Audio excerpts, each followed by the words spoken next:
Söz qilish mahoratini nima ish shuncha muhim deymiz? Uch parchalikda kishini ajoyib qoyil qiladigan mundaq bir hikoya bor. Buni siz anglab baqqanmi? Yurak berib, alt raqamini yo'llab film saqlayotgandan keyin bu filmning davomini ko'ring. Uch parchalikni ko'rgan hamma do'stlar bilamiz. Uch parchalikda nurg'unlagan iqtidorli kishilar. Hamda mushlarning ichidami biz biladigan bir kishi bor. Ya'ni Zhuge. Zhuge'ning akisi. Hamda Zhuge'ninki o'g'li bor, Zhuge Rong.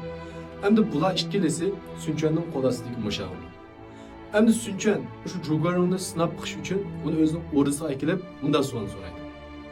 Seningcha, sening dadang Zhuge aqlliqmi yoki tog'ang Zhuge aqlliq?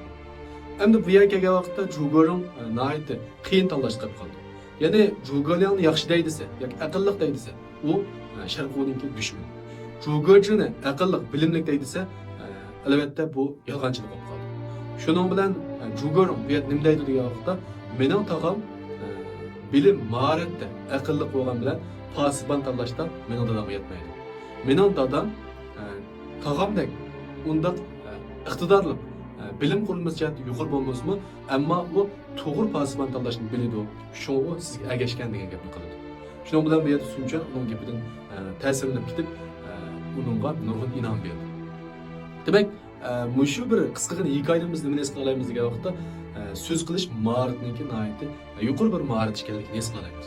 Agar mishada Zhuge'ning to'g'ri so'zlaganmagan bo'lsa yoki shundoq bir ikkili tarafni yomon chiqmaydigan ham Sunchuangimi qo'shadigan shunday bir gapni qilolmagan bo'lsa, balkim Sunchuan tarafidan jazolangan bo'lishi mumkin edi. Agar sizning bu gaplarimga qo'shilsangiz, astagi mukasrayga alt raqamni qoldirib qo'ying.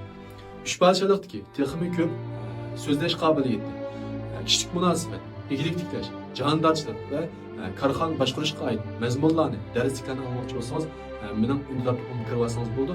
Men maxsus undar topda uch parchalik va korxona boshqarish deb dars so'zlab beryapman. Ayrim xonam uchur qilish orqali bu topga kirib olsangiz bo'ldi.